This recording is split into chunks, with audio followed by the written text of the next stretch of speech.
Mi siguiente invitado es el doctor Eduardo Ortega, investigador clínico, director general de la Secretaría Nacional de Ciencia y Tecnología. Doctor Ortega, como siempre, un placer tenerle aquí en Next Noticias. Buenos días, Fernando. Gracias por la invitación. Oiga, doctor, ¿qué pasó ayer en Betania que se quedaron cortas de vacuna? Bueno, uno estima lo que va a llegar aproximadamente de personas. El circuito 87 lamentablemente era el circuito con la historia de la cobertura más baja, ¿no? Tenían 54%. A pesar, Fernando, de que las segundas dosis tienen un porcentaje de aceptación altísimo, ¿no? ¿Sí? Las segundas dosis están teniendo 95% de aceptación. Tú planeas de acuerdo, esta es una vacuna que una vez que tú la preparas, en 6 horas se pierde. Sí. Tienes que tener además 6 personas en línea para poder aplicar la que has preparado, y después de eso, si no la utilizas, es una persona menos inmunizada. Claro. Y se hacen los cálculos basados en lo que está planeado que va a llegar, y pues creo que de alguna manera la socialización de la necesidad de ir a vacunarse causó que fueran más personas más rápido. De hecho, llegaron más tempranos. Nuestros adultos mayores son bastante madrugadores. Sí. Y llegó un número de personas, y fue importante adaptar la capacidad. No solo ocurrió en Betania, ocurrió en otros lugares. Yo estaba en el casco viejo en una reunión en un centro de investigación de la cultura, y pues nos dimos cuenta cuando llegamos y salimos que había habido necesidad de expandir el área para acoger a las personas que habían llegado a vacunarse. Merma le llaman en el campo. ¿Cuánto ha sido la merma de estas vacunas preparadas que no han podido aplicarse y que se han perdido? ¿Ha habido en Panamá? realidad, a ver, cuando hablamos con el equipo operativo responsable de la logística y con la jefa del programa, que es la licenciada Hewitt, es básicamente cero, no se han perdido No se ha dosis. perdido. Bueno, es bueno y lo que se saberlo. está haciendo en realidad también es que en la medida que se va progresando con la vacunación, al final del día, si no están llegando personas y tenemos algunos viales preparados, cada vial es un frasco de vidrio, Sí. donde tú resuspendes la vacuna de Pfizer, la vacuna AstraZeneca ya viene preparada, tú no tienes que prepararla y es mucho más estable, se puede almacenar a diferentes temperaturas, aunque tenemos buenas noticias para la de Pfizer que podemos conversar más adelante. Claro. Y entonces se inoculan a las personas que hay algunas que están a la espera de que haya una dosis extra que no se haya utilizado, ¿no? Pero segundas dosis, no creas, Fernando, ¿no? De nuevo, 95-96% de las segundas dosis, que es la mayoría de las dosis que vamos a poner en el mes de junio, Sí. están llegando las personas a vacunarse. Pensábamos que iban a llegar 95-96% de ese 54% que llegó la primera vez, Sí. y pues llegaron un número de personas más grande de lo que esperábamos. Es una buena noticia, puso el sistema bajo estrés, pero creo que es una buena noticia porque significa que la promoción de alguna manera está ayudando. Creo que también la posible tercera ola, Claro. lo que estamos viendo en algunas provincias, crea ese reconocimiento de la protección que las vacunas te pueden dar. Doctor, dentro de lo que se ha hecho, ¿ha habido más reacciones en la primera o en la segunda dosis? Normalmente con la segunda, Fernando, ¿no? Y normalmente personas menores de 50 años de edad. Mientras más energético sea tu sistema inmune, Sí. y nosotros pasamos por un proceso que se llama inmunosenescencia, Wow. en donde tu sistema inmune comienza a envejecer contigo, y no ocurre a los 60 ni a los 70. De hecho, ese sistema inmune llega a su nivel máximo como a los 40 años de edad y posteriormente comienza a disminuir. Cuando eres menor de 50, tienes más síntomas. Y cuando es la segunda dosis, tienes más síntomas porque ya tu sistema inmune vio la primera dosis, de tal manera que cuando ve la segunda, entra en estado de alarma, activa todas esas respuestas, piensa que ha sido invadido y tienes más síntomas. También la vacuna de AstraZeneca es un poco más reactogénica, tanto localmente como sistémicamente en síntomas generales, porque la vacuna de RNA mensajero tiene componentes, menos componentes, y es bastante más exacto lo que estás recibiendo. Sí. Las vacunas de vectores virales tienen ese pequeño caballo de Troya, que es el adenovirus, que dentro de sí trae la vacuna. Entonces tú estás siendo vacunado básicamente con dos organismos, que el adenovirus, que acarrea a la vacuna, y la vacuna. Entonces ahí tienes un poquito más de síntomas, Fernando. El presidente Biden ha dicho que va Estados Unidos a permitir pues, que países latinoamericanos nos hagamos con 70 millones de dosis. ¿Está Panamá incluido en esta pues, dádiva de parte del gobierno americano? Bueno, Panamá ha contactado al gobierno norteamericano en múltiples ocasiones desde hace meses, ¿no? Desde principios del año, diría yo, ha estado el Ministerio de Relaciones Exteriores constantemente contactando al gobierno norteamericano diciéndole que en caso de que le sobren algunas dosis de vacunas, Panamá aceptaría con gusto. Creo que nosotros a veces lo decimos, el éxito a veces te penaliza de alguna manera, no es como el hijo bueno que es el que más cosas hace o el estudiante aplicado que le caen las responsabilidades y todas las preguntas en el salón de clase, ¿no?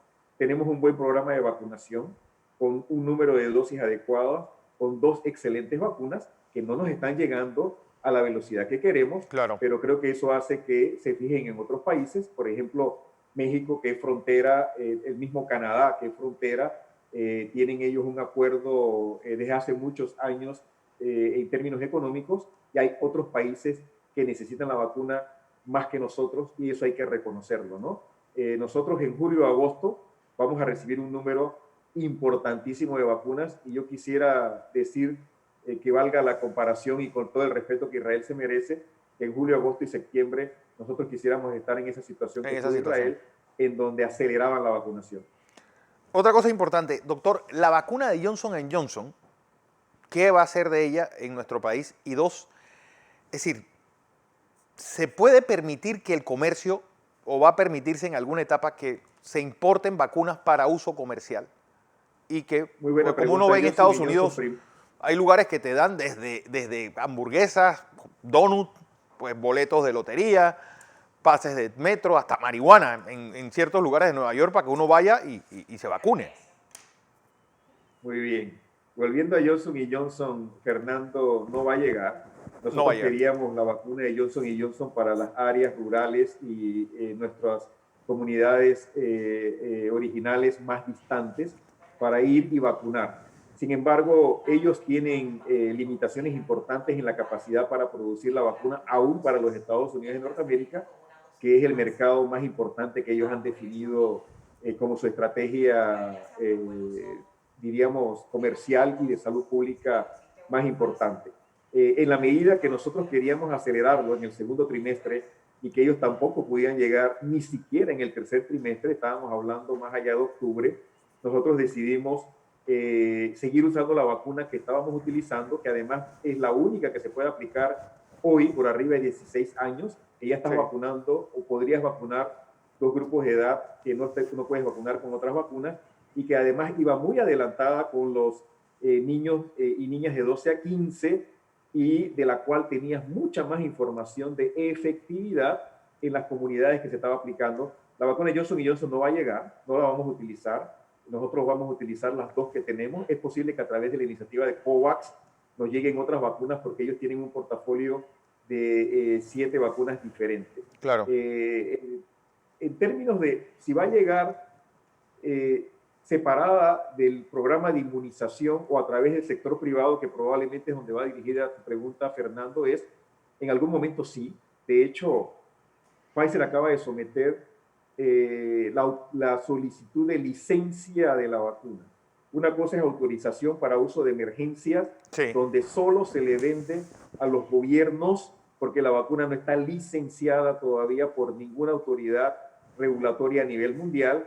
Y otra cosa es la licencia, donde ya se cumplió con el periodo de seguimiento mínimo solicitado y ya se tiene información mucho más robusta. Creemos que la licencia de la vacuna de Pfizer, que creemos que es la primera que se va a licenciar a nivel mundial, puede ocurrir en las próximas semanas, 1 mes o 2 meses máximo, y eso pudiera poner la vacuna disponible en el sector privado, dependiendo de cuándo en Panamá Farmacias y Drogas la licencia. Que se requeriría que Farmacias y Drogas lo hagan.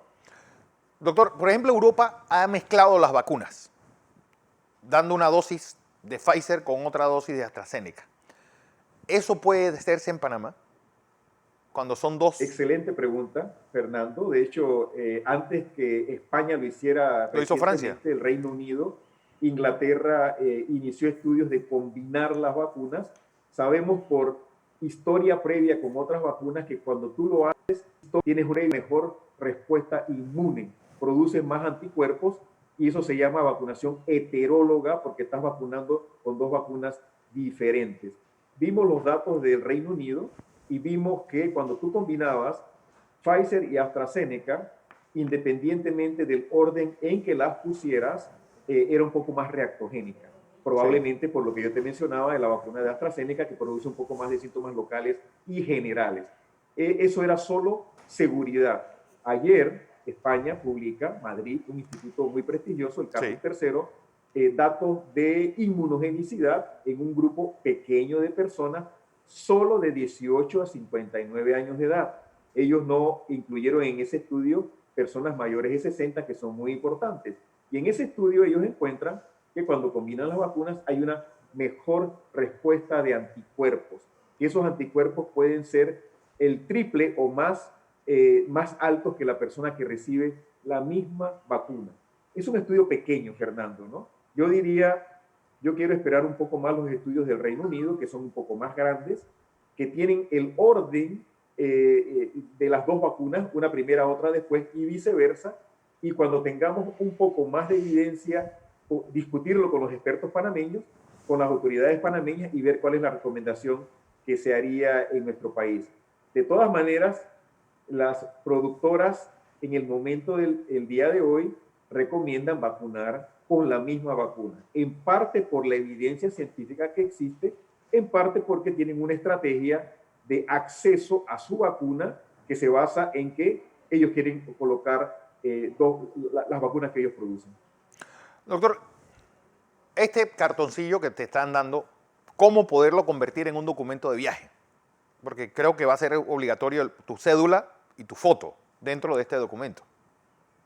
Es una tendencia que se viene discutiendo, Fernando, desde cuando comenzamos a hablar de que íbamos a vacunar y se comenzó a hablar de los pasaportes inmunes. Sí. Y por un tiempo se detuvo el concepto.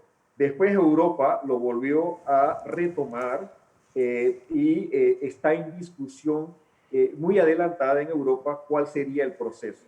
Hay organismos supranacionales, Fernando, que no están muy de acuerdo porque consideran que de alguna manera es discriminatorio para aquellos países que no han podido accesar la vacuna porque no existe suficiente vacuna o no tienen los medios para comprarla.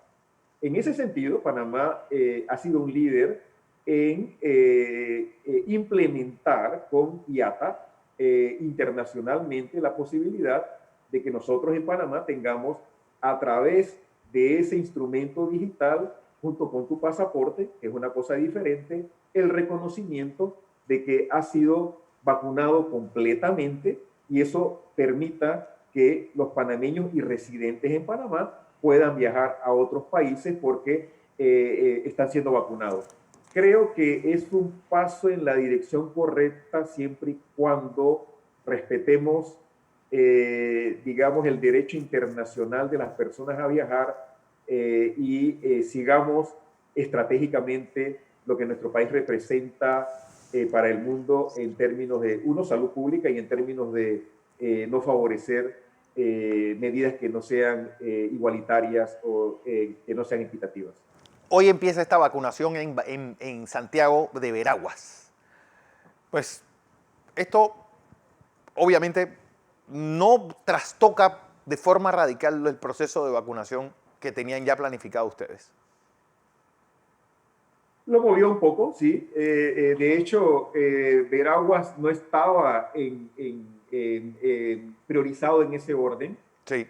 Teníamos otras provincias antes de ir a Veraguas, pero la pandemia es un tema dinámico, ¿no? El virus se mueve diferente a lo que nosotros quisiéramos que ocurriera. Costa Rica, que era hace algunos meses, digamos que un programa modelo y un país modelo, está en el día de hoy en una situación de una tercera ola que nosotros afortunadamente no estamos ahí.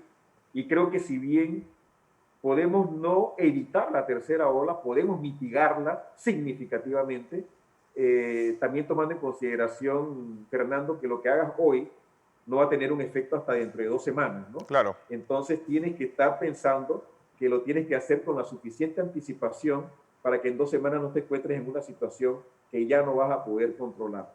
Por lo tanto, se discutió en el equipo estratégico con el señor presidente, los expertos y el Ministerio de Salud, adelantar a Santiago, a Veraguas, por la situación que creemos que viene de nuestra relación fronteriza con Costa Rica, ya que es evidente que Chiriquí, que Veraguas, que ahora Coclé, estamos viendo cómo viene progresando desde el occidente panameño hacia el resto del país. Claro. Y la información epidemiológica nos dice que es muy probablemente, y con Bocas del Toro también, Fernando, ¿no? Claro. Está relacionado con la situación de Costa Rica. Pues estamos en ese proceso de contención, y usted lo mencionó hace un momento, de la tercera ola. ¿Qué probabilidad hay, pues por lo menos todavía en estadística, que caigamos en una tercera ola, y qué tan violenta puede ser esta tercera ola en Panamá? A ver, cuando ves el promedio de pruebas positivas es 5%, 4.5, 5.1 Sí. a nivel nacional. Cuando lo estratificas, ves que tienes provincias donde 1 de cada 5 aproximadamente o 1 de cada 7 son positivos. Wow. Estoy hablando de Chiriquí, estoy hablando de Veraguas y estoy hablando de Coclé. De Coclé. Entonces, es asimétrico, como está apareciendo. Va a haber lugares donde vas a tener que apretar, vas a tener que tomar medidas, algunas no nos gustan, sin embargo, la responsabilidad primaria del que trabaja en salud pública es salvar vidas y proteger la salud de las personas. Necesitas un balance, Fernando, para mantener la economía abierta, porque la pobreza trae más impacto en salud a mediano y a largo plazo, aunque a corto plazo tú no lo veas inmediatamente. Bueno, creo que sí, el bolsillo de la persona que sufre esas medidas lo siente inmediatamente sin ninguna duda. Pero yo diría que es inevitable Sí. La tercera ola, pero yo sí diría que es mitigable la tercera ola, y yo sí diría que el impacto de esa potencial tercera ola nosotros podemos modificarlo. Otra posibilidad también es evitar que se generalice a lo largo de todo el país y que podamos contenerla en algunos lugares a través de la trazabilidad, la identificación, el aislamiento de estas personas, mantener el distanciamiento. Recordemos que este es un virus que se transmite por aerosoles. Sí. Este es un virus que si está cerca, en lugares cerrados, sin mascarilla, se transmite más fácilmente. Pero, así que tenemos que mitigar la tercera ola. Tenemos que comprar tiempo. Hay algo que usted acaba de decir que me llama la atención, y es Chiriquí, Veraguas y Bocas del Toro. Pareciera que es algo que ocurrió en Chiriquí y que viene por la carretera interamericana, porque hablaba ayer con la alcaldesa de Penonomé y me dice, los casos se están dando en el centro de Penonomé, no en el resto del distrito. Es decir, es ese recorrido que está haciendo este virus desde Chiriquí hacia el centro, o de dónde vienen esos casos que aparecieron ahora en Veraguas, en Coclé.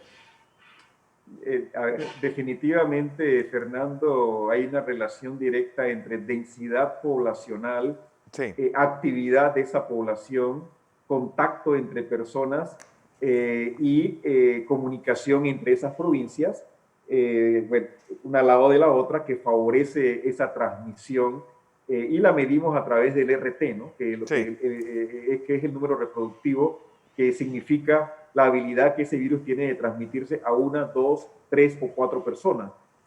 Por eso queremos mantenerlo por debajo de 1, y eso significa que si lo mantienes por debajo de 1, ese virus tiene esa limitación de limitarse a uno más o a ninguno.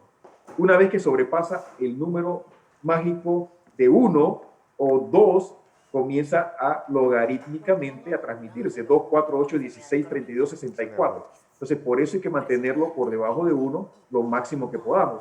Mides el RT, mides la positividad de las pruebas también, Fernando. Quieres tener pruebas por debajo de 5%. Eso es crítico, lo más bajo posible que tú puedas. Mides el número de personas que se infectan, pero sobre todo, Fernando, los que son admitidos a terapia intensiva y los que fallecen, que son el resultado de dos o 3 semanas antes. O sea, si vimos 0 fallecimientos en 2 días consecutivos, es por lo que estábamos haciendo hace 2 o 3 semanas, no lo que estábamos haciendo los días esos en que esas personas fueron reportadas o ese día fueron reportadas como 0 fallecimientos. Así que tenemos que limitar en lo posible que las personas se hospitalicen, que no entren a terapia intensiva, porque entonces no vas a tener fallecimientos. Y tenemos que hacer las cosas hoy para evitar que no ocurran mañana, en 2 semanas y en 3 semanas. Doctor, sobre los pacientes con enfermedades crónicas entre 20 y 40 años, ¿ya tienen un calendario de vacunación? Sí, claro. Hemos ido progresando Ajá.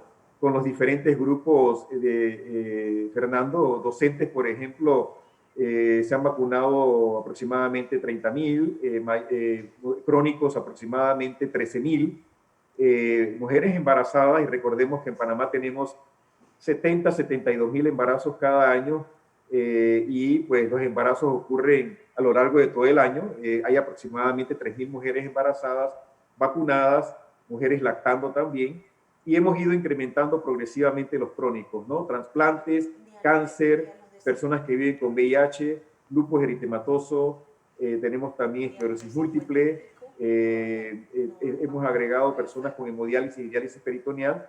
Ya se comenzaron a agregar poco a poco los hipertensos y diabéticos. Ese es un grupo inmenso, Fernando, ¿no? Que junto con las personas en sobrepeso hacen cientos de miles que no podemos abordar el día de hoy con las vacunas que tenemos, que esperamos abordarlas a partir del mes de julio. Bueno, doctor Eduardo Ortega, como siempre un placer escucharle. Gracias por su aclaración esta mañana. Gracias, Fernando. Que estés muy bien. Saludos. Igualmente.